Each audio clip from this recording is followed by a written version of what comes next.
ब्रह्मा विष्णु महेश अजर अमर नहीं है। इनका भी आविर्भाव अर्थात जन्म तथा तिरोभाव अर्थात मृत्यु होती है। प्रमाण के लिए देखिए देवी भागवत महापुराण। ब्रह्मा, मैं, विष्णु और शिव ये तुम्हारी प्रभाव से जन्मवान है। हम तो जन्मवान है, हमारा तो जन्म होता है और मरते हैं, नित्य नहीं है, हम अविनाशी नहीं है। फिर इंद्रादि दूसरे देवता नित्य किस प्रकार हो सकते हैं? कृपया अवश्य सुनिए जगत गुरु तत्वदर्शी संत रामपाल जी महाराज के अमृत वचन।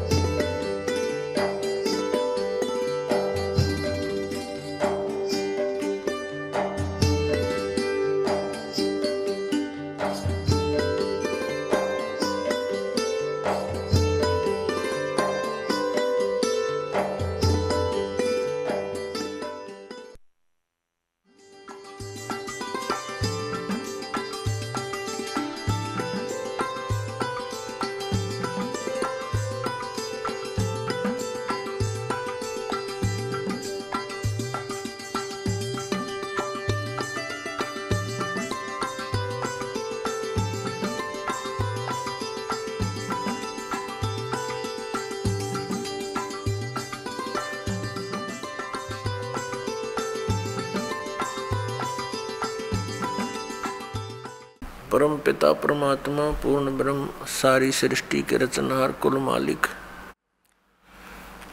कबीर देव जी, कबीर परमेश्वर जी की असीम कृपा से हमें ये सत्संग प्राप्त हुआ। पुण्यात्माओं, सत्संग का क्या अर्थ होता है? सीधी सी बात है, जहाँ पर सत्य का साथ हो, सत्य का आधार हो, उसको सत्संग कहते हैं।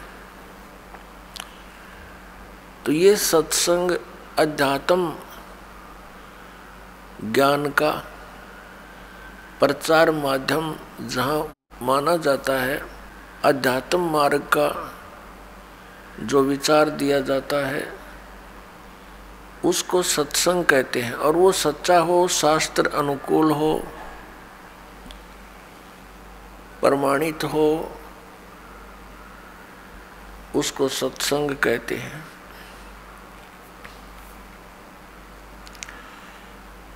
अभी तक जितना भी ज्ञान सुना था वो अज्ञान था।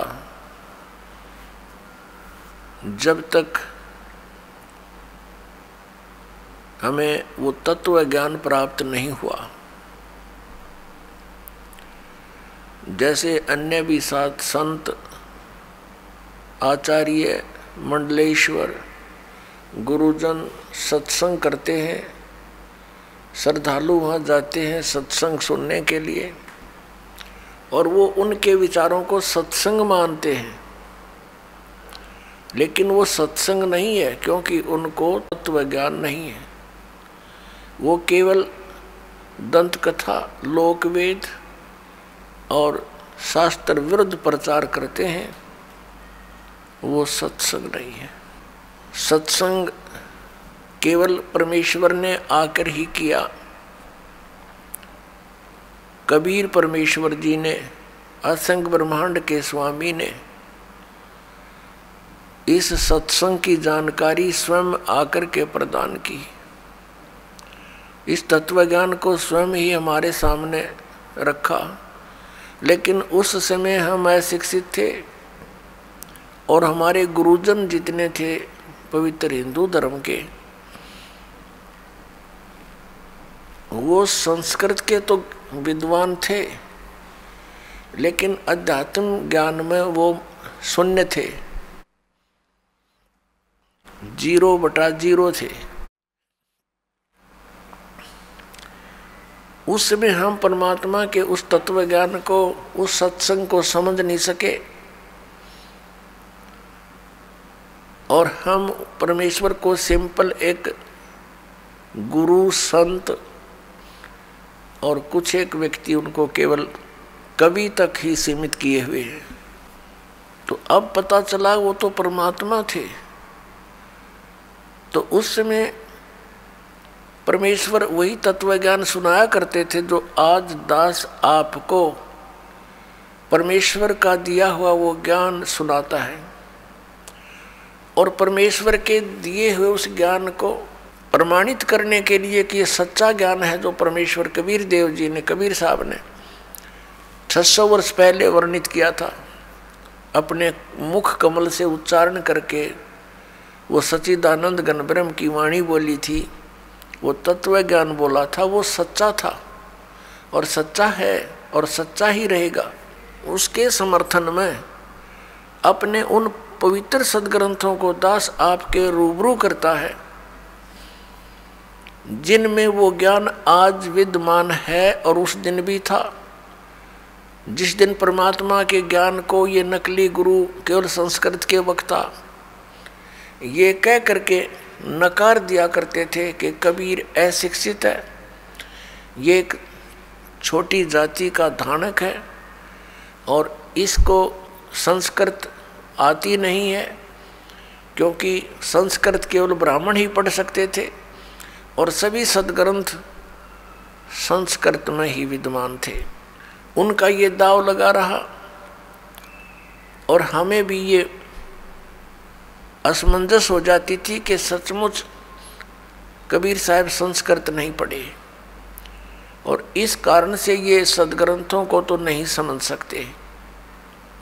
और जो हमारे गुरुजी इस पवित्र हिंदू धर्म के गुरुदेव ये शंकराचार्य माने जाते, आदि शंकराचार्य थे, उनसे ही ये ज्ञान शुरू हुआ जो पूरे हिंदू समाज में समाया हुआ है। उनसे सुनकर ज्ञान को आगे ब्राह्मण लोग अपने अपने क्षेत्र में यही प्रचार किया करते थे। अब वो क्या ज्ञान देते थे कि श्री ब्रह्मा विष्णु महेश ये अविनाशी हैं, इनकी कोई माता पिता नहीं। परमेश्वर कबीर देव जी 600 वर्ष पहले कहा करते ये नाशवान है, इनकी जन्म मृत्यु होती है, ये पूजा के योग्य नहीं, ये परमात्मा नहीं है। तो उस समय परमेश्वर का एक घोर विरोध करवा दिया इन नकली गुरुओं ने। परमात्मा सत्संग किया करते थे, सच्चा ज्ञान प्रदान करते थे और ये नकली गुरु आचार्य ये शास्त्र विरुद्ध ज्ञान प्रदान किया करते थे। अभी तक इनका बोलबाला रहा क्योंकि हम सदग्रंथों से अपरिचित थे। आज दया करी उस परमपिता परमेश्वर ने इस दास के ऊपर एक मेहर की, आप पुण्यात्माओं के लिए इस दास को तैयार किया, उन पवित्र सदग्रंथों को समझूं और फिर आपके रूबरू करूं। और आज हम शिक्षित हैं, सदग्रंथ लगभग सभी अनुवादित हैं। अनुवाद करता भी ये स्वयं ही है जो ये कहा करते ब्रह्मा विष्णु महेश अविनाशी है। तो पुण्यात्माओं 21 ब्रह्मांड में सत्संग नहीं है इस दास के अतिरिक्त, इस बरवाला के अतिरिक्त। ये अभिमान ना समझना, ये सच्चाई समझना।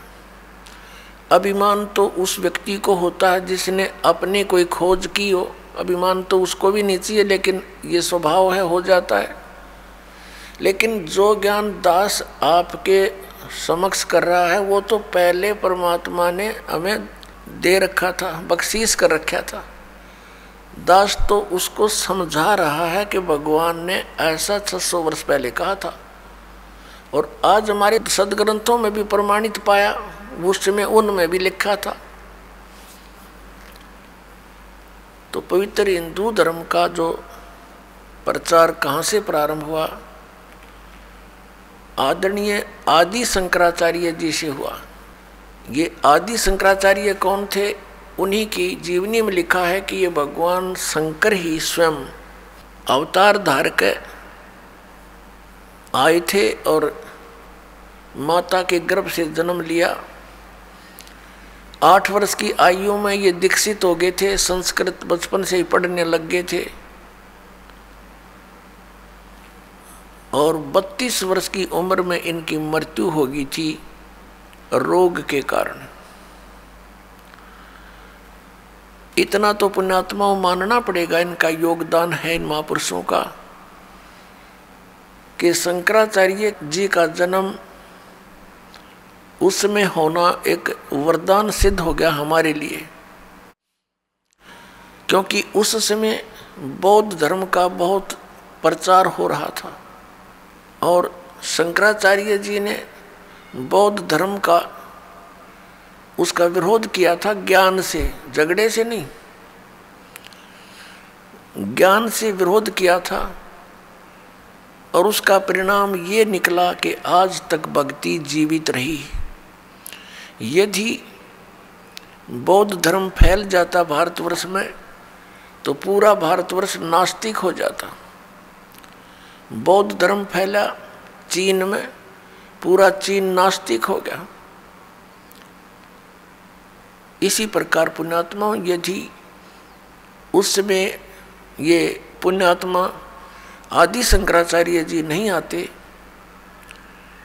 तो आज हम राम का नाम भी नहीं लेते। लेकिन बात वहीं रही कि आसमान से गिरे और खजूर में अटके, फिर लाभ क्या हुआ? शंकराचार्य जी ने हमें क्या ज्ञान दिया कि जीव ही ब्रह्म है। फिर दूसरा ज्ञान क्या दिया कि श्री शंकर भगवान परमात्मा है, विष्णु भगवान परमात्मा है, शिव भगवान परमात्मा है, ब्रह्मा जी परमात्मा है। ये अविनाशी हैं, इनकी जन्म मृत्यु नहीं होती।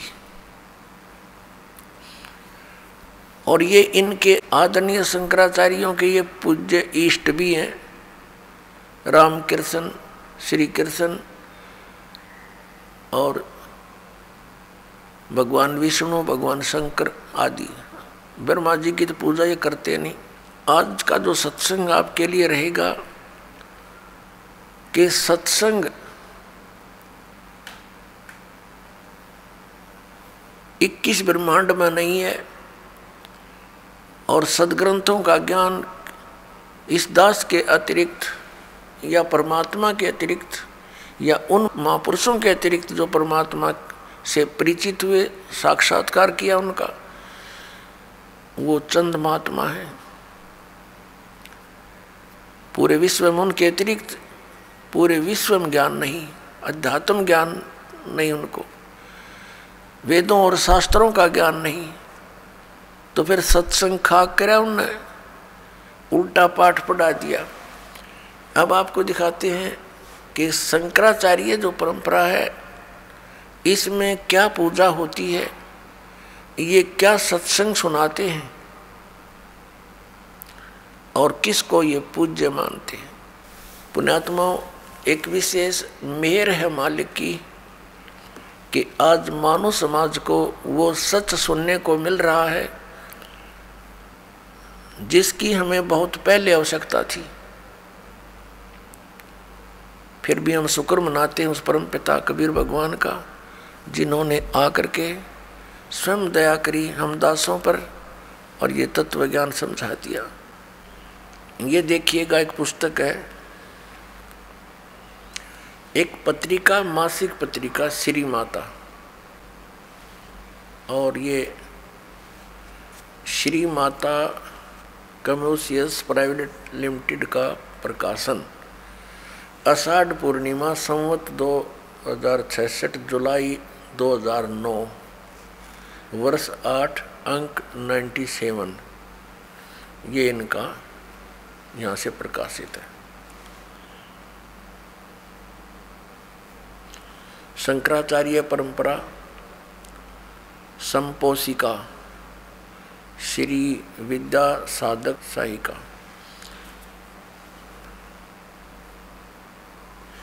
इसमें शंकराचार्य परंपरा यहाँ से शुरू होती है। नारायणम पदम भुवम वसिष्ठम शक्तिम च तत्पुत्र पराशरम च व्यासम सुकम गौड़ पदम महांतम गोविंद योगेंद्रम अस्य शिष्यम। अब ये क्या बताया है कि ये इनके पूज्य देव हैं। कौन? नारायण से शुरू होते हैं, नारायण। अच्छा, फिर इसके बाद वशिष्ठ जी, ब्रह्म ऋषि वशिष्ठ। वशिष्ठ जी के पुत्र हुए हैं श्री शक्ति देव, ये श्री शक्ति देव। और शक्ति जी के पुत्र हुए हैं श्री पराशर, इसको पराशर भी बोलते हैं, श्री पराशर जी।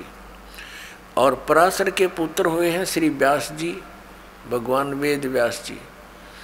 और वेद व्यास जी के पुत्र हुए हैं सुखदेव जी। उसके बाद फिर ये श्री गौड़ पदाचार्य, श्री गोविंद भगवत पादाचार्य। और फिर ये इनके बाद हुए हैं श्री मद आद्य शंकराचार्य, आद्य शंकराचार्य। नारायणम स आरंभाम शंकराचार्य मध्यम, ये न अपना। अच्छा, यहाँ से क्या है कि वर्तमान में अब ये शंकराचार्य हैं 4 मठों पर। श्री स्वरूपानंद जी यह साफ नहीं दिखाई देते, ज्योतिष पीठाधीश्वर व द्वारका शारदा पीठाधीश्वर। और स्वामी श्री निशलानंद सरस्वती जी पुरी गोवर्धन पीठाधीश्वर। और ये है श्री भारती तीर्थ जी श्रृंगेरी पीठाधीश्वर। और इनके भगवान कौन हैं ये देखिएगा, पीछे देखना। ये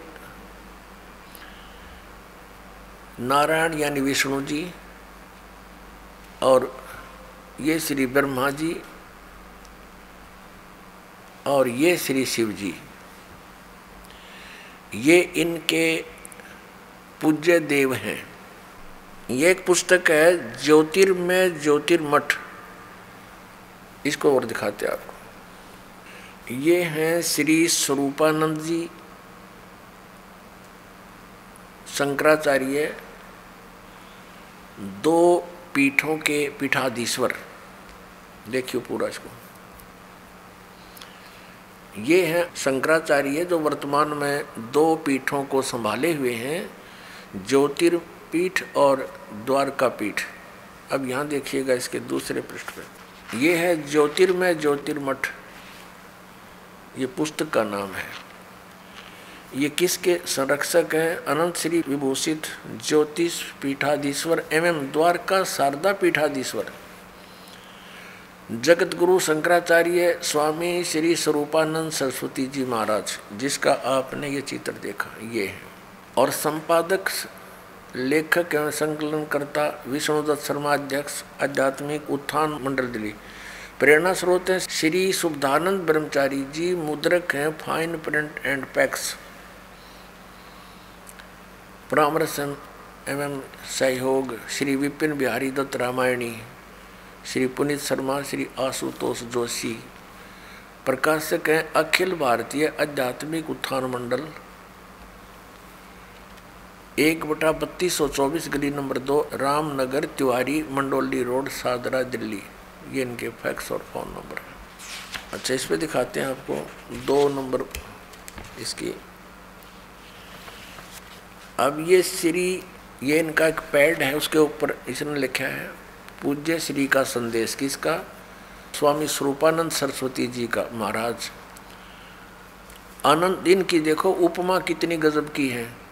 अनंत श्री विभूषित श्री मजद गुरु शंकराचार्य ज्योतिष पीठाधीश्वर श्री स्वामी स्वरूपानंद सरस्वती जी महाराज, ज्योतिर्मठ बद्रिकाश्रम हिमालय संचार यात्रा स्थान। ये इनके हाथ से लिखा हुआ लेख है कि हमारे शंकर अद्वितीय दर्शन के अनुसार, ये कोई शंकर अद्वैत, ये कोई इनका लेख है जो आदि शंकराचार्य जी का लिखा हुआ। अनुसार भूत भौतिक प्रपंच के मूल में प्रकाश और विमर्श दो पदार्थ हैं जो मणि और उसकी प्रभा के समान परस्पर अभिन्न है। प्रकाश शिव और विमर्श उसकी शक्ति यानी शिवा, शिव और पार्वती ये देखो उसकी शक्ति है। पार्वती और परमेश्वर या त्रिपुर सुंदरी या त्रिपुर सुंदर उन्हीं का अभिव्यक्त रूप है, सब रूप है। शक्ति संलित शिव ही जगत के सर्जन पालन और संहार में समर्थ होते हैं। हमारा सीधा संबंध शक्ति के उस स्वरूप से है जो जगत का पालन रक्षण करती है आदि आदि। अब ये देखिएगा, ये है श्री स्वरूपानंद जी, ये इनके नीचे लिखा इनका पूरा एड्रेस। प्रातः स्मरणीय पूज्य पाद अनंत श्री विभूषित ज्योतिष पीठाधीश्वर एवं द्वारका शारदा पीठाधीश्वर जगत गुरु शंकराचार्य स्वामी श्री स्वरूपानंद सरस्वती जी महाराज। अब देखो आगे, ये पार्वती जी की पूजा करते हैं।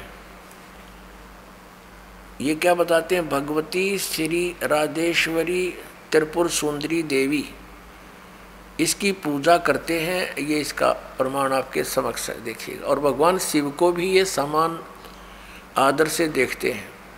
इसी पुस्तक के हम प्रश्न 9 पर आते हैं। ये ज्योतिर्मय ज्योतिर्मठ, इसी पुस्तक के हम इसके प्रश्न नंबर 9 पर पढ़ेंगे। वर्तमान में इन 4 मठों के 3 अधिकृत शंकराचार्य हैं।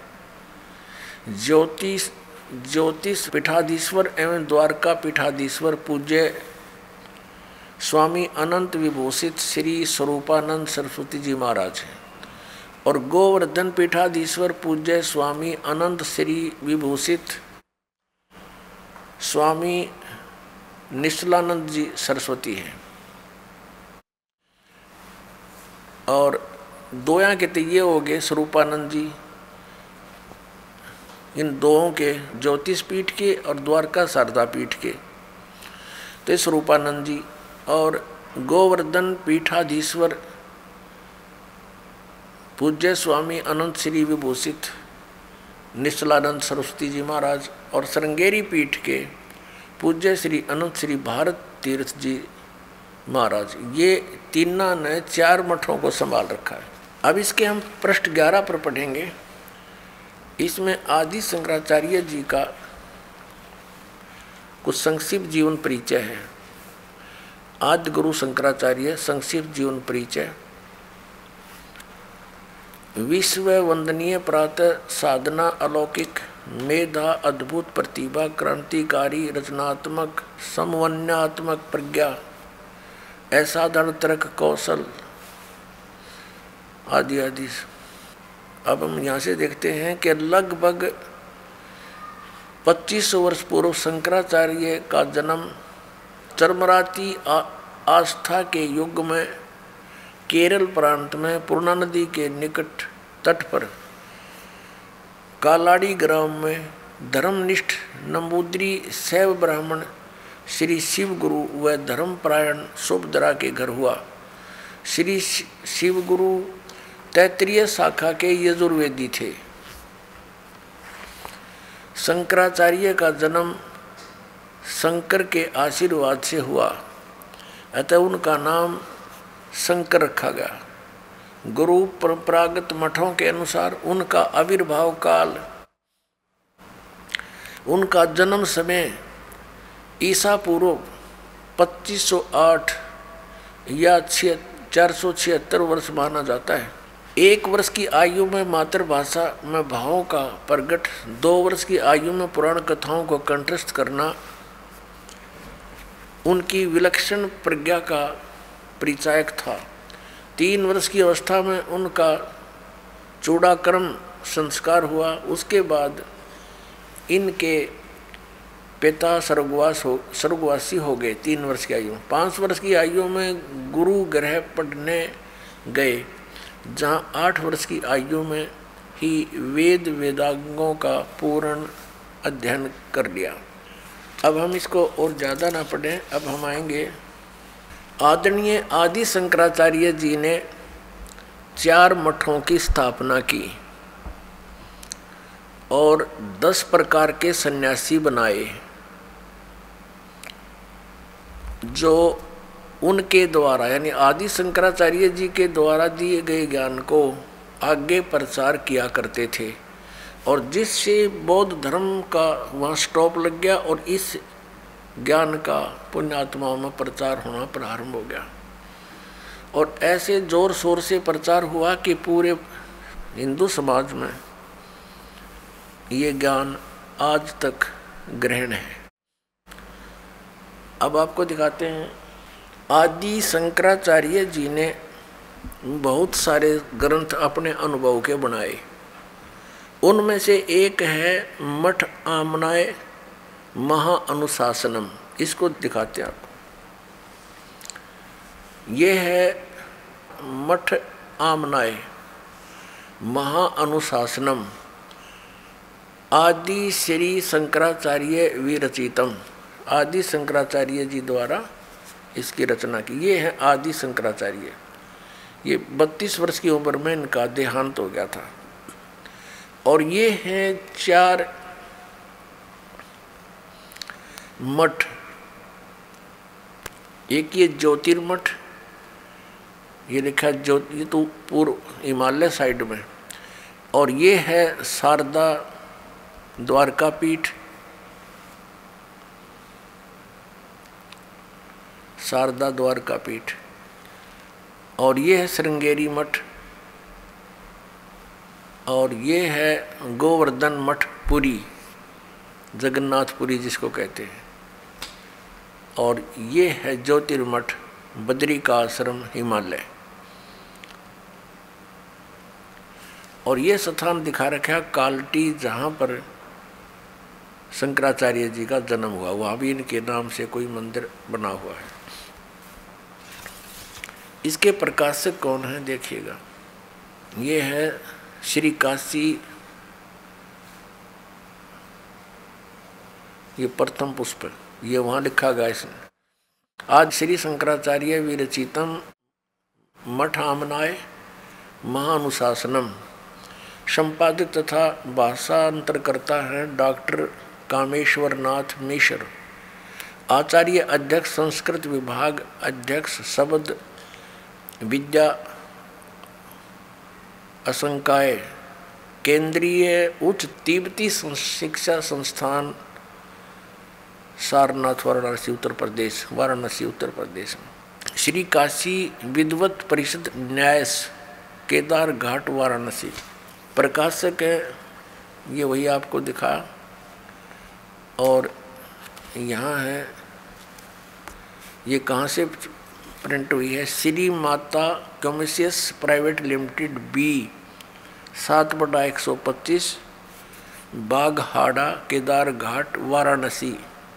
ये इतना दूर वहाँ से। अब इनके आपको दिखाते हैं कौन कौन से मठ हैं। अब इसमें देखिएगा प्रश्न नंबर 12 पे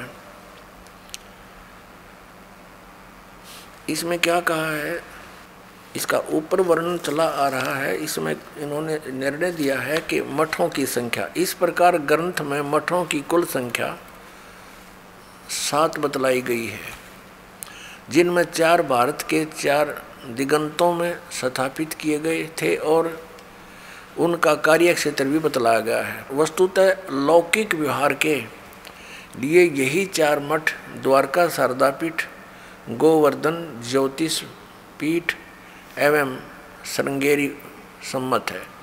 शेष 3 मठ वैज्ञानिक विग्रह श्लोक नंबर 39 परिभाषित है। इनकी विग्रह कल्पना केवल विज्ञानात्मक है, भावनात्मक है। अर्थात यदि किसी मुमुक्षु को किसी सद्गुरु आचार्य की शरण नहीं मिल पाई तो वे वह निर्देशानुसार अपनी गुरु तथा पीठ की भावना करके मोक्ष मार्गी हो जाते हैं। लौकिकी सत्ता न होने के कारण वे सुमेरु, स्वात्मा एवं निष्कल आमनाओं के आचार्य, योगपट और ब्रह्मचारी के नामों की निरुक्तियां नहीं हैं। अब यहाँ पूर्वोक्त चारों मठों की स्थिति और अक्षेत्र तो भूतल पर बतलाए गए हैं और भारत के चारों भागों में अवस्थित हैं।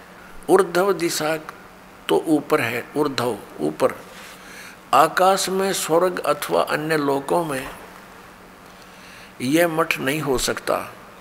गंधर्व नगर अथवा आकाश महल की भांति यदि हो भी सकता है तो केवल भावना लोक में, भूलोक में नहीं। इसी प्रकार चारों मठों के ऋग्वेद, यजुर्वेद आदि 4 वेद बतलाए, अथर्ववेद और सामवेद गए हैं। ऊर्ध्व आमनाय सुमेरु पीठ के लिए निर्धारित वेद सूक्ष्म वेद श्लोक नंबर 42 है और चारों वेदों के अतिरिक्त इस नाम का कोई वेद सनातनी जगत में नहीं है। अब इसका कहने का भाव ये है कि जैसे 4 वेद हैं और एक पुस्तक है, ये मठामनय महानुशासनम, इसके श्लोक नंबर 42 में एक सूक्ष्म वेद का भी जिक्र है, पर लेखक अनुवादकर्ता कह रहा है कि ये तो कहीं और ही हो सकता है, हमारे सनातनी जगत में केवल 4 ही वेद हैं। अब हम आगे आते हैं। अब इन चारों मठों पर पूरे हिंदू धर्म को ज्ञान दिया जाता है और जो आदि शंकराचार्य जी के द्वारा स्थापित हैं, उनके द्वारा दिया गया ज्ञान है, वो किन किन मठों में कौन से वेद का पाठ होता है और कौन से देवी देवता की पूजा होती है, ये वर्णन दिखाते हैं। देखिएगा, पुस्तक वही है, पुस्तक ये वही चल रही है, मठ आमनाय महानुशासनम, पृष्ठ नंबर 33 पर शारदा मठ आमनाय, ये शारदा मठ के विषय में है। इसमें क्या बताया है, आदि शंकराचार्य द्वारा स्थापित पहला आमनाय पश्चिम दिशा में है, जिसको शारदा मठ कहा जाता है। ये आपको यहाँ दिखाया था, ये है शारदा मठ, ये वाला शारदा मठ द्वारका में, ये द्वारका वाला, जिसको शारदा मठ कहा जाता है। इसका कीटवार संप्रदाय है, तीर्थ और आश्रम इसके सन्यासियों के पद अर्थात योग पट हैं। अच्छा, अक्षेत्र देवता देवी और प्रथम आचार्य यहाँ लिखे इसके बारे में। इस अक्षेत्र का नाम द्वारका है और देवता सिद्धेश्वर हैं, सिद्धेश्वर, और देवी भद्रकाली हैं तथा आदि आचार्य विश्वरूप सुरेश्वर आचार्य, ये प्रथम थे जो उन्होंने स्थापित किए, सुरेश्वर आचार्य। और इसमें देखना ये क्या लिखा कि निर्मल तीर्थ गोमती है, यहाँ स्वरूप नामक ब्रह्मचारी सामवेद का वक्ता कहा गया है। इसमें सामवेद का ही पाठ होता है। आगे देखो, ये वही चल रहा है, उसी के बारे में चर्चा चल रही है ये। और इसका महावाक्य क्या है, ये प्रश्न नंबर 35 पर हम आगे हैं। इस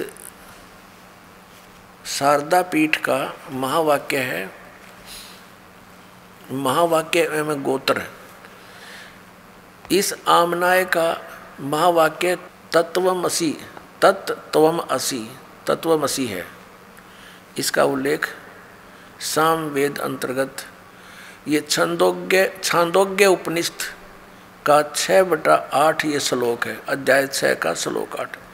ये छांदोग्य उपनिषद से लिया गया इन्होंने ये तत्वमसि, और यहाँ इसका निर्णय दिया कि जो तत्वमसि इन 3 पदात्मक महावाक्य रूपी त्रिवेणी संगम में तीर्थ की भावना से स्नान करता है, अर्थात तत्तवम पदों का शोधन करके महावाक्य के लक्ष्य अर्थ के चिंतन में तल्लीन रहता है, उसे तीर्थ नाम से कहा जाता है।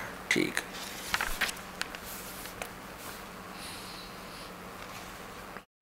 अब ये है गोवर्धन मठ आमनाए।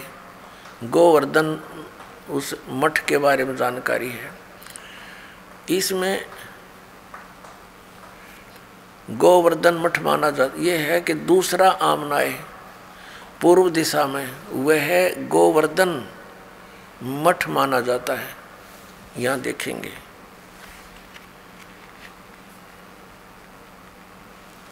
ये है गोवर्धन मठ यानी पुरी, गोवर्धन मठ जगन्नाथपुरी में। दूसरा आमनाय पूर्व दिशा का है, वह है गोवर्धन मठ माना जाता है। संप्रदाय भोगवार है और वन और आरण्य इसके सन्यासियों के पद योगपट है। अब इसमें क्या है, इसका भगवान कौन है? इसका क्षेत्र पुरुषोत्तम है और भगवान जगन्नाथ इसके देवता हैं और देवी विमला है, आचार्यों के ये नाम है। और इसका जो महावाक्य क्या है, यहाँ पर महावाक्य प्रज्ञानम ब्रह्म, और ये ऐत्रेय उपनिषद का है 5/3। ये यहाँ से लिया है इन्होंने ये मंत्र जाप करण का। और यहाँ पर हम देख रहे हैं 38 पृष्ठ पे है। इस मठ के ब्रह्मचारी के लिए ऋग्वेद का ही पठन स्वाध्याय बतलाया गया है और गोत्र का नाम काश्यप है। इसमें गोवर्धन पीठ में ये ऋग्वेद पढ़ते हैं और नहीं।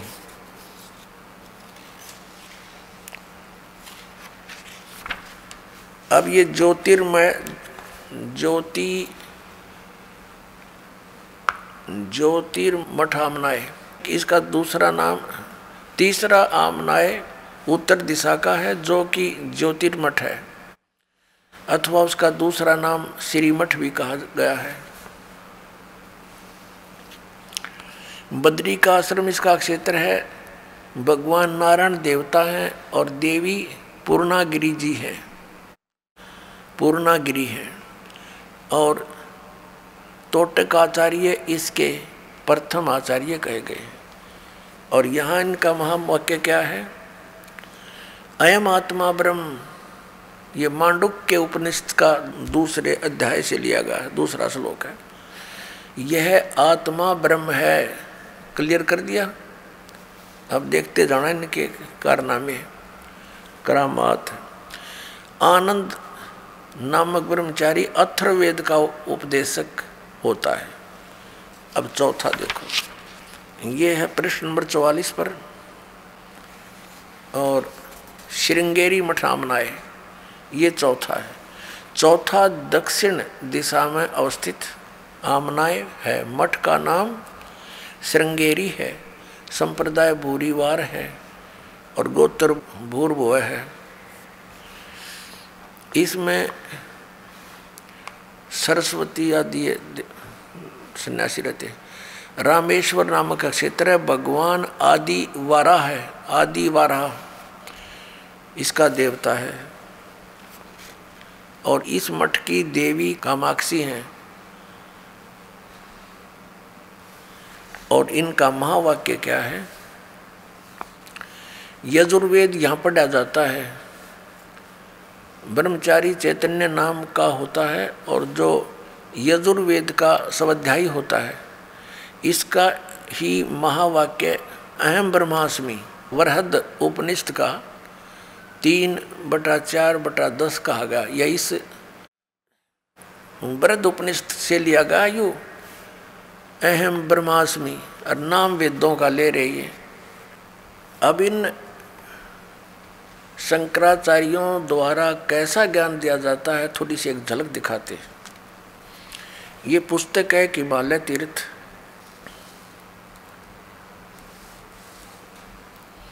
जेपी नंबूरी इसके ये लेखक हैं।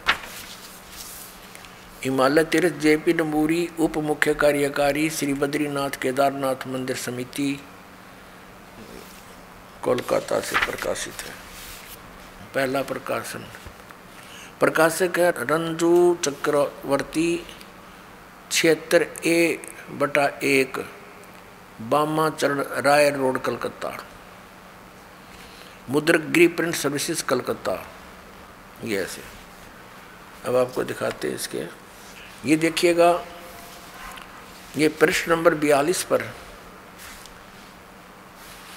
हिमालय तीर्थ शंकराचार्य,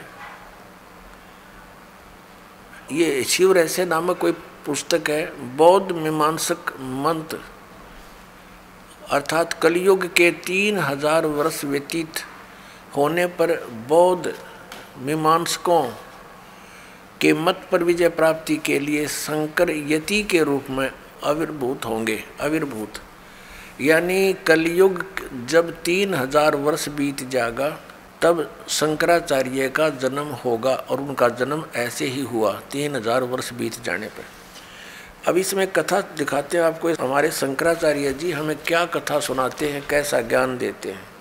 यह एक कथा सिंपल सी लेंगे, ज़्यादा इतना समय नहीं हम वेस्ट करेंगे। देखना, ये पृष्ठ नंबर 19 पे एक कथा सुनाई है इन्होंने इन तीर्थों के बारे में, ये तीर्थ कैसे बने। ये हिमालय तीर्थ पुस्तक है। यहाँ लिखा है कि ये पहले तो उन्होंने और बताई है, नर और नारायण ऋषियों के पश्चात अन्य ऋषि मुनियों व भक्तों द्वारा यह ज्योतिर्लिंग पूजित रहा। एक भगवान ने कोई किसी नर और नारायण नामक व्यक्तियों की पूजा से प्रसन्न होकर ज्योतिर्लिंग की स्थापना की, उसकी ये पूजा करते रहे। उसके पश्चात तत्पश्चात महाभारत काल में पांडवों द्वारा गोत्र हत्या अर्थात महाभारत युद्ध में अपने भाई बंधुओं आदि की हत्या के पाप से मुक्ति हेतु यहाँ पर देवादिदेव महादेव की आराधना की। अपना पाप नाश करने के लिए भगवान शंकर भगवान की पूजा की उन्होंने, ये पांडवों ने। इसी प्रसंग में पुराणों में एक कथा आती है, भगवान वेद व्यास जी की आज्ञा से पांडव केदार क्षेत्र में गए। भगवान महिष यानी भैंस का रूप धारण कर केदार अंचल में विचरण करने लगे। भगवान शंकर ने भैंस का रूप धारण किया और उस केदार अंचल में यानी उस क्षेत्र में घूमने लगे भैंस बनकर। और भीम ने भगवान शिव को मायावी महिषी के रूप में पहचान लिया। अब नो कहे भीम ने वो पहचान लिया कि ये भगवान शिव है भैंस के रूप में, और वे ऐसा जानकर भगवान शिव महिष रूप में पृथ्वी में समा ही रहे थे कि महाबली भीम ने दौड़कर उनका पिछला भाग पकड़ लिया। पांडवों की भक्ति एवं विश्वास को देखकर भगवान शिव ने उन्हें साक्षात दर्शन दिए। गुरु हत्या पाप के फल स्वरूप प्रायश्चित के रूप में भीम द्वारा पकड़े गए पृष्ठ भाग की पूजा अर्चना का आदेश देकर वहीं अंतर्ध्यान हो गए। पृष्ठ माने पिछला हिस्सा, भैंस का पिछला, मैं बताऊंगा आपको डिटेल से। पृष्ठ भाग ने शिला का रूप धारण किया, पत्थर बन गया फिर पिछला हिस्सा। अब ये क्या कहना चाहते हैं कि जब इन पांडवों को श्री कृष्ण जी ने आदेश दे दिया था कि तुम्हारे ऊपर एक भयंकर पाप है, जो महाभारत में तुमने बंधुघात किया, गुरुजन मार दिए, कितना अत्याचार किया, इसके मोक्ष के लिए तुम हिमालय में जाओ और वहाँ तपस्या करो अंतिम श्वास तक। तो क्या कहना चाह रहे हैं ये लेखक कि पांडव वहाँ पर अपना वो भक्ति कर रहे थे, तपस्या कर रहे थे, साधना कर रहे थे। भगवान शिव आगे वहाँ पर भैंस रूप धारण करके अन्यों के भीम ने पहचान लिए और भीम दौड़ा तो भगवान शंकर समझ गए उसको, इस कारण से वो पृथ्वी में समान लग गए। और फिर केवल पृष्ठभाग यानी पिछला हिस्सा शेष रह रहा था पृथ्वी में। जानते महाबली भीम ने पकड़ कर डांट लिया कसूती तरह, और वो फिर इतना बार रह गया, फिर वो पत्थर का बन गया। और कहते भगवान शिव वहाँ प्रकट हो गए। ये काल का छल है सारा, ये शिव रूप में प्रकट हो गया। और उनको कह दिया कि तुम बस इसकी पूजा करो, भैंस के पिछले हिस्से की और टट्टी गोबर के स्थान की भीम पूजा करने ला दिए, और वो बन गया तीर्थ स्थान। वो टट्टी पेशाब के पोर्शन का नो कही तुम इसकी पूजा करो, और वो तीर्थ बन गया हमारा। क्या देखिए फिर पढ़िए, ये समझ में आओगा। भगवान वेद व्यास की आज्ञा से पांडव केदार क्षेत्र में आए। भगवान महिष यानी भैंस का रूप धारण कर केदार अंचल में विचरण करने लगे। भीम ने भगवान शिव की मायावी महिष के रूप में पहचान लिया, शिव को भैंस के रूप में पहचान लिया। वह ऐसा जानकर भगवान शिव महेश रूप में पृथ्वी में समा ही रहे थे कि महाबली भीम ने दौड़कर उनका पिछला भाग पकड़ दिया। पांडवों की भक्ति व एवं विश्वास को देखकर भगवान शिव ने उन्हें साक्षात दर्शन दिए, और फिर गोत्र हत्यार गुरु हत्यार ये के फलस्वरूप प्रायश्चित के रूप में भीम द्वारा पकड़े गए पृष्ठभाग यानी पिछले हिस्से को की पूजा अर्चना का आदेश देकर वहीं अंतर ध्यान हो गए। पृष्ठभाग ने शिला का रूप धारण कर लिया, पत्थर बन गया वो पिछला हिस्सा, तो पांडवों द्वारा पूजित हुआ। पांडव लाग गए उसने टट्टी पेशाब के पोर्शन ने पूजन ये भगवान, ये थे हमारे शंकराचार्य जी का ज्ञान। ये देखो ये काल का जाल है सारा। आगे फिर जो भैंस रूप में भगवान शिव थे, कहते हैं वो पृथ्वी में समा गए, समाने लगे, तो पिछला हिस्सा तो भीम ने पकड़ दिया, वो उड़े डट गया। अब आगे कौन कौन से पैर कहाँ गए, मुंह कित निकला जाकर उसका, ये देखियो। ये 19 पृष्ठ पे पढ़ रहे हैं हिमालय तीर्थ के। यहाँ आ गया अंतर जा रहे, और वो फिर पिछला हिस्सा पृष्ठभाग यानी पिछला हिस्सा, ये पिछला भाग है, भीम द्वारा पृष्ठभाग जो है निशिला का रूप धारण कर लिया और पांडवों द्वारा पूजित हुआ। पांडव उसकी पूजा करने लगे, फिर पूछड़ की, और तब से आज तक पूजित है। आज तक उससे की पूजा पर लग रहे हैं भक्त। महिष का अगर भाग नेपाल में जाकर प्रकट हुआ, ओहो और जो पशुपतिनाथ के नाम से विख्यात हुआ। अरे वाह देवताओं, कहते हैं उस भैंस का अगला मुंह सिर उड़ा निकला जाके कहाँ, नेपाल में। ओहो, महेश का अगर भाग यानी अगला हिस्सा मुंह सिर नेपाल में जाकर प्रकट हुआ, जो पशुपतिनाथ के नाम से विख्यात हुआ। अब वहाँ पशुपतिनाथ के नाम से मंदिर बन गया, लोग वहाँ पूजन लगे। ये इन हमारे शंकराचार्यों द्वारा दिया गए ज्ञान पर आधारित पुण्यात्मा वो साधना कर रहे हैं। महिष के अन्य 4 भाग कर्म से तुंगनाथ में बाहु, रुद्रनाथ में मुख, मद महेश्वर में नाभि और कल्पेश्वर में जटा। इस प्रकार केदारनाथ को छोड़कर महिष रूपी भगवान शंकर के अन्य 4 भाग केदार क्षेत्र में प्रतिष्ठित हुए। केदारनाथ सहित ये स्थान पंच केदार नाम से विख्यात है। अब देखो नेपाल में पहुंच गया अगर भाग, महिष का अगर भाग नेपाल में अगला हिस्सा, और बाकी ये सारे भारत में रह गए। और वो नेपाल में जो पशुपतिनाथ की पूजा होती है, वह ऐसे इनके बनाए हुए ये अपना विधान है। देखो पुण्यात्माओं, हमने वो साधना करनी है जो हमारे पवित्र वेदों और पवित्र गीता में लिखी है। हम ये नहीं कहते कि ऐसा ना हुआ होगा।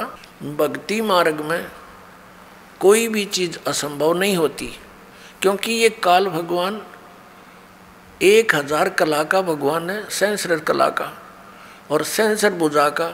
तो ये भी बहुत प्रबल है, बहुत शक्ति युक्त है, सिद्धियां हैं इसके अंदर, ये कुछ भी कर सकता है इस प्रकार के भ्रमित करने के लिए।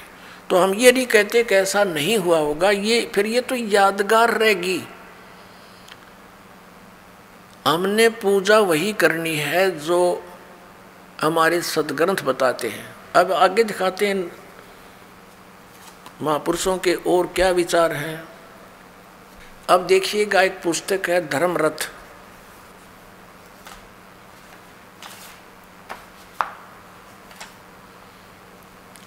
और ये स्वामी स्वरूपानंद सरस्वती जी शंकराचार्य जी बैठे हैं, 2 अनंत श्री विभूषित ज्योतिष पीठ पीठाधीश्वर एवं द्वारका पीठाधीश्वर जगत गुरु शंकराचार्य स्वामी स्वरूपानंद जी सरस्वती जी महाराज, और ये धर्मरथ के लेखक हैं। ये धर्मरथ पुस्तक स्वामी स्वरूपानंद सरस्वती जी महाराज गोस्वामी तुलसीदास कृत रामचरित मानस में वर्णित धर्मरथ सारगर्भित प्रवचन,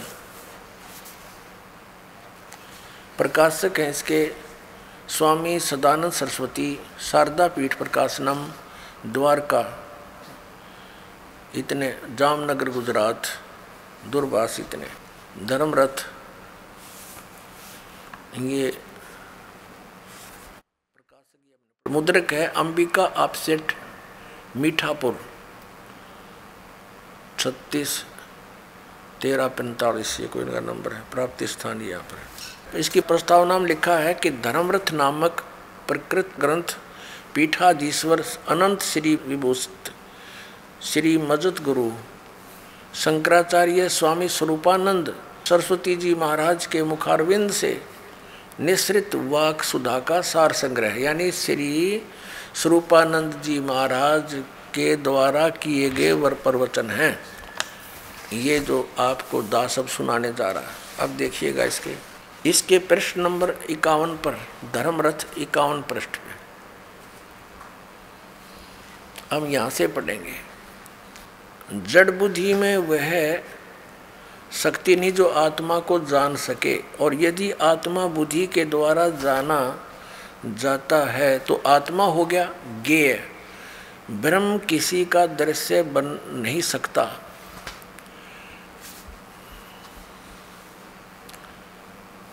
दृश्य नहीं बन सकता, तो फिर बुद्धि ब्रह्म को कैसे जान सकती है? यह प्रश्न बना रहता है, जिसका समाधान हमने संक्षेप में सूत्र रूप में कल सुनाया था, पीछे सुना दिया, कि सामान्य बुद्धि उस परमात्मा को जानने में निश्चित रूप से असमर्थ है, परंतु वेदांत शास्त्रार्थ अभ्यास संस्कार जन्य संस्कृत जो बुद्धि है, उस बुद्धि से ब्रह्म का साक्षात्कार होता है। बुद्धि ही विवेक करती है, विवेक करते करते हमें उस स्थिति में पहुंचा देती है जहाँ जाकर ब्रह्म का साक्षात्कार सहज में ही हो जाता है। ब्रह्म का साक्षात्कार क्या है? जैसे हम किसी मनुष्य को देखते हैं और कहते हैं कि हमने उसका साक्षात्कार किया, आपसे हम मिले, उस प्रकार ब्रह्म से साक्षात्कार नहीं हुआ। फिर कैसा? इस प्रकार ब्रह्म किसी को गोचर नहीं होता, वो दिखता नहीं, इंद्रियों और मन के द्वारा वह नहीं जाना जा सकता। तो ब्रह्म का साक्षात्कार क्या है? वस्तुतः स्थिति यह है कि ब्रह्म को सब जानते हैं। किस रूप में जानते हैं? जिस तत्व के रूप में श्रुतियों ने आत्मा को बतलाया है। आत्मा सबको विदित है। मैं हूँ यह कौन नहीं जानता? सब कहते मैं हूँ। भगवान के संबंध में तो लोग प्रश्न करते हुए कहते हैं कि महाराज भगवान है कि नहीं? तो हम उनसे यही पूछते हैं कि तुम हो कि नहीं? अगर तुम हो तो भगवान भी है, क्योंकि पहले हमने आपको देखा। मैं कौन हूँ? तो अहम ब्रह्मास्मि, मैं ब्रह्म हूँ, इस बात का सभी को ज्ञान है, मैं हूँ। अब यहाँ देखते हैं, हम शरीर को जान रहे हैं तो इसका अर्थ यह हुआ कि शरीर हमसे पृथक है, ये ज्ञान दे रहे हैं स्वरूपानंद जी। इस प्रकार प्राण को हम जानते हैं, शरीर को संचालित करने वाली शक्ति जो है वह प्राण है। प्राण भी हमसे पृथक है। जो मन को जानते हैं, मन भी हमसे पृथक है। महात्मा लोग बतलाते हैं समाधि की विधि, कैसे समाधि लगाई जाए, कैसे आत्म दर्शन किया जाए। तो यह बताते हैं कि पहले स्थिर आसन से बैठ जाएं, शांतिपूर्वक थोड़ी देर स्थिर बैठे रहने पर अपने आप अपने को शरीर मालूम पड़ने लगेगा। मन से यह शरीर है, तो शरीर जिस समय हमारा देह बन जाए, समझ लेना चाहिए हम शरीर से अलग हो गए। फिर मन है, ये आएगा कि इस शरीर को चलाने वाला, हाथ पैर उठाने वाला, रखने वाला मैं हूँ। तो हम प्राण में चले गए, प्राण के साथ हम एक हो गए। उस प्राण में दृष्टि केंद्रित कर दिया तो थोड़ी देर तक प्राण में दृष्टि केंद्रित करने पर प्राण भी आत्मा से पृथक प्रतीत होने लगेगा। फिर हमको लगेगा कि इस प्राण को भी हम प्रेरित करने वाला, संकल्प करने वाला मैं हूँ। तो इस प्रकार अर्थ यह है कि हम मन के साथ जुड़ गए, उस मन को भी देखने लग जाए, मन में भी अपनी दृष्टि केंद्रित कर दी जाए तो मन भी अपनी आत्मा से पृथक होने लगेगा। फिर यह मन में विचार आएगा कि यह संकलात्मक, विकलात्मक प्रेरित करने वाला निश्चय करता मैं हूँ। तो इसका अर्थ यह हुआ कि हम बुद्धि के साथ तादात्म्य हो गए, यानी उसके जैसे हो गए। तब हम बुद्धि में दृष्टि को केंद्रित कर दें तो बुद्धि भी अपने आप पृथक प्रतीत होने लगी। जहाँ शरीर, प्राण यानी श्वास, मन, बुद्धि, इन सब को अपनी आत्मा से अलग किया तो ये जो झूठ था मैं, इसको हम अहंकार कहते हैं, जड़ चेतन की ग्रंथि कहते हैं। यह मैं समाप्त हो जाएगी। इसके समाप्त होते ही शून्य का अनुभव होगा। परंतु इस शून्य का अनुभव कौन कर रहा है? शून्य का भी तो कोई अनुभव करता है, उसके द्वारा। तो जिसके द्वारा शून्य का अनुभव हो रहा है वह शून्य नहीं है, वह पूर्ण है। तो उसमें अपना चित्त स्थिर करके फिर उसको विचलित न होने दें। आत्मा में अपने मन को स्थिर करके कुछ भी चिंतन न करें। इस समाधि में जो अनुभव होगा उस समय वेदांत के संस्कार से युक्त इस अनुभव को समझ लेना कि यही ब्रह्म है। अब इनका कहने का तात्पर्य है कि जैसे हम समाधिस्थ होते हैं उसमें पहले हम देखेंगे हम शरीर हैं, शरीर को भी कोई बोल रहा है कि ये मेरा शरीर है। फिर मन को देखते हैं, मन मेरा कोई और बोल रहा है। फिर श्वासों को भी, फिर हाथ पैरों को हिलाने वाला कौन है, वो कोई और है। तो कहते फिर कति शून्य हो जाओ, शून्य में आप कुछ भी ना चिंतन करो, फिर आपको महसूस होगा कि आप कौन हो, हम आत्मा हैं। तो ये जो आत्मा है ये पूर्ण परमात्मा है। इनका अर्थ ही है कहने का। और इसको क्लियर करते हैं, स्पष्ट करते हैं इसको। ये देखिएगा आगे इन्होंने 56 पृष्ठ पर स्पष्ट कर दिया इसको कि अब देखो, जिसने परम ब्रह्म को जान लिया उसने जितना भी संसार का सुख है वह सब प्राप्त कर लिया, शेष कुछ नहीं है। ऐसी स्थिति उसकी हो जाती है। अब सत्यम ज्ञानमंतम ब्रह्म। अब यहाँ आते हैं निवृत्ति में हम अपौरुष वेद वाणी से सुनते हैं कि ब्रह्म सत्य है।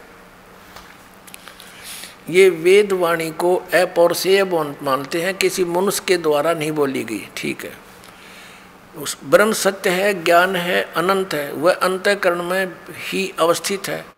तो हमारे मन में उसके अस्तित्व के संबंध में जो संदेह है उसकी निवृत्ति उस ज्ञान से हो जाती है। 4 महावाक्य हमारे वेदों में बतलाए गए, ये वेदों के नहीं, इन्होंने बल्कि उपनिषदों से ले रखे हैं। 4 महावाक्य हमारे वेदों में बतलाए गए हैं, जिनमें अथर्ववेद का महावाक्य अयम आत्मा ब्रह्म, यजुर्वेद का महावाक्य अहम ब्रह्मास्मि, ऋग्वेद का महावाक्य प्रज्ञानम ब्रह्म, सामवेद का महावाक्य है तत्वमसि। तो ये 4 महावाक्य बतलाए गए हैं। 4 महावाक्यों को लेकर अर्थ किया जाता तो जाए तो चारों का अर्थ एक ही हो जाता है, तत्त्वमसि। तत्वमसि ये 3 पद है। जिस प्रकार 10 ये ना अपनी तरफ से बना के 10 आदमी अपने आप को ना गिने ऐसे, तो इसका अर्थ ये सीधा सा हो गया कि मैं ही ब्रह्म हूँ।